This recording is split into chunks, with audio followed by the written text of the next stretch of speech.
नमस्ते भाभी। नमस्ते पूजा, क्या हाल है? मैं ठीक हूँ, आप बताओ। थोड़ी जल्दी में लग रहे हो, क्या हुआ? कहीं जा रहे हो क्या आज सुबह सुबह? तो भाई के घर जा रही हूँ, रक्षाबंधन है, भाई को राखी बांध दूँ। देखती भैया क्या गिफ्ट लाए मेरे लिए आज। तो बांधे ही क्या राखी? अच्छा, एक बात बताओ भाभी, ये रक्षाबंधन क्यों मनाते हैं? इसकी शुरुआत कैसे हुई? अरे तो फिर से हो गई, क्यों, क्या, कैसे? बस तुम लोग का यही काम है हर बात में।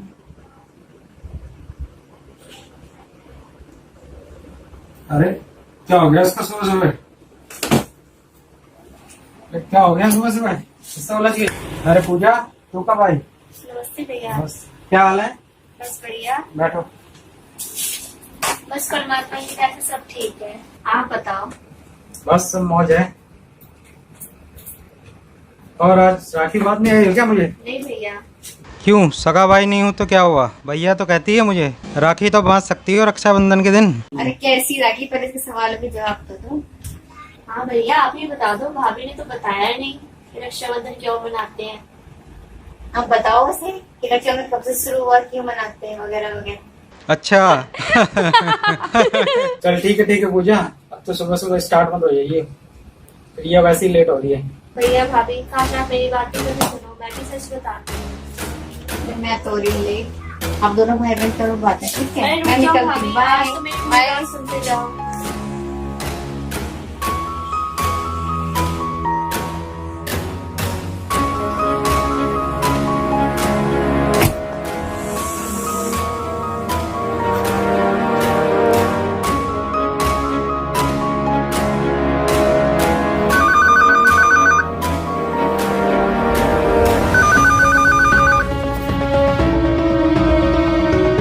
हेलो। सर, ये जिनका भी फोन है, इनका एक्सीडेंट हो गया और इन्हें सिविल हॉस्पिटल लेकर जाया जा रहा है।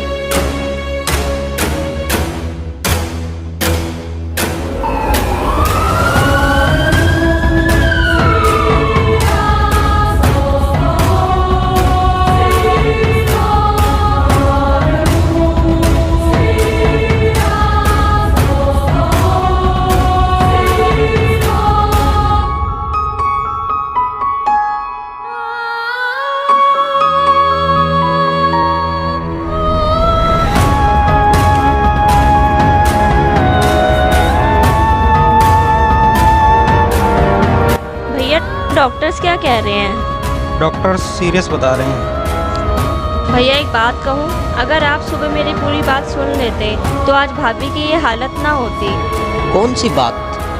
सुबह मैं यही बताना चाहती थी कि भाभी जो साधना कर रही हैं, भाभी उससे अपनी रक्षा ही नहीं कर पाई तो अपने भाई की रक्षा कैसे कर पाएंगी? दोस्तों, पूजा ने जीवन को बताया कि अगर प्रिया सुबह पूजा के कहने पर रुक जाती तो आज हॉस्पिटल में मौत और जिंदगी के बीच संघर्ष ना कर रही होती।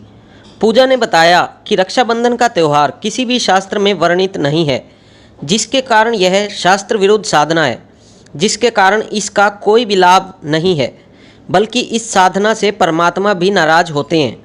और अगर प्रिया के राखी बांधने से उसके भाई की रक्षा हो सकती या उसका भाई प्रिया की रक्षा कर पाता तो प्रिया के साथ ये दुर्घटना होती ही ना। प्रिया सबसे पहले खुद की रक्षा कर लेती। इसका मतलब रक्षाबंधन से किसी भी भाई की रक्षा नहीं हो सकती, बल्कि शास्त्र अनुकूल साधना करने से हमारी रक्षा पूर्ण परमात्मा करता है। और शास्त्र अनुकूल साधना करने के लिए संत रामपाल जी द्वारा बताई गई विधि अपनानी चाहिए ताकि पूर्ण परमात्मा की शक्तियों का लाभ मिल सके। ठीक है पूजा, तुम सही कह रही थी। मुझे नहीं पता था इतना भारी नुकसान हो जाएगा तेरी बात ना सुनने से। अब हम भी संत रामपाल जी के सत्संग सुनेंगे। ठीक कह रहे हो आप। आपकी बात सुन के मुझे भी ऐसा लग रहा है कि हमें भी संत रामपाल जी के सत्संग सुनने चाहिए। अगर आप भी सुरक्षित और सुखी जीवन जीना चाहते हैं और अकाल मौत से बचना चाहते हैं तो आज से ही संत रामपाल जी के मंगलमय प्रवचन सुनना शुरू कीजिए। परमपिता परमात्मा